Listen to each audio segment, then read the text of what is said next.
this is a 3 candlestick formation, where in this case it is 3 red candles, right?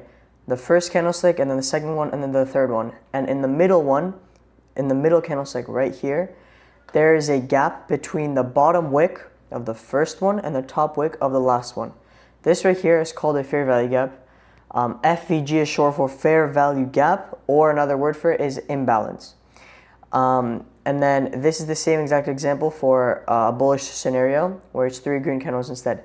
The candlesticks don't matter what color they are, they can be whatever color they are. This is another concept that I use every single day in my trading, and it is one that I just see working constantly. So I'm going to show you guys how it works here, and then I'm going to go into the charts and actually show you there. So right here is a bearish example. It's very easy. Like it literally, okay, we have the fair value gap, it gets tapped into, and then we go lower, right? And then we have a bullish fair value gap gets tapped into, we go higher. So essentially, fair value gaps are areas where price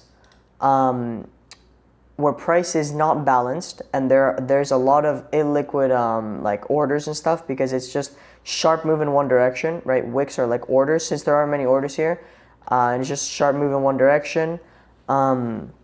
Price needs to come down, fill it, and then and then reach equilibrium within these orders here, which essentially just means like we need to come down, fill it, so that like some more orders can get filled, and like this okay, essentially, yeah, that so more orders can get filled, and then from there what happens is price uses it as an area to bounce off of, basically. So if it's a bullish one, we're going to continue going higher. If it's a bearish one, we're going to continue going lower. Now, inverse fair value gap is going to be inverse fair value gaps is going to be a separate video, but now I'm just doing this. So let's get right into the charts. Right here. All right, so look, I'm going to show you guys first up.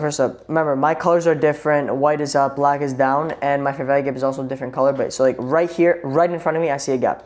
Literally at market open 9:30 a.m. We have this one. Also, my gaps are purple, but personal preference is just colors, doesn't matter. Boom, right here.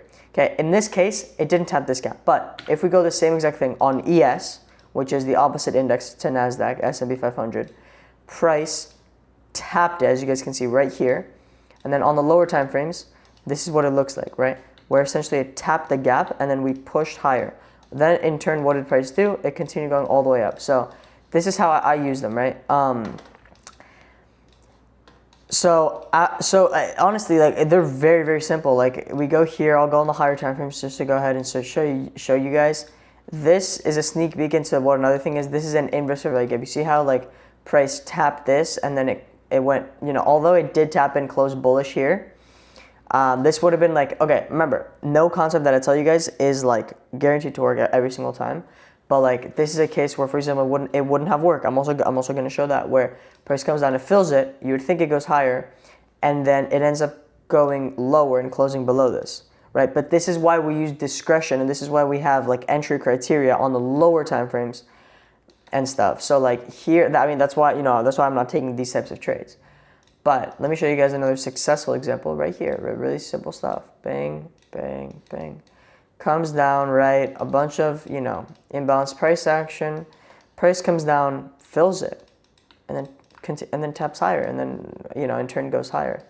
And then same exact scenario here.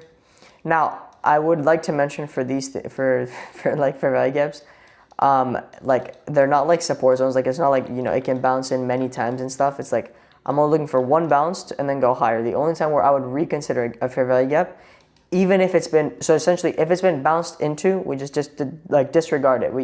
We don't count it again for we don't use it again just in case a second bounce, right? But the only time where I would regard it again would be an inverse fair value gap, which another video on that. Yeah, here for example, big wick, bang, taps, it goes lower. Let me show you guys this right here. Okay, as you guys can see right here. Again, remember, taps it on the higher time frames. So right here, we're in it, and we're waiting to close below it. We close below right here, and then price continues going lower. So that's how I use them. I'm gonna make a video on how to use them like exactly within my strategy. But yeah, it's really simple stuff. So thank you guys for watching. If you have any questions on this, comment, and I'll answer. See you in the next one.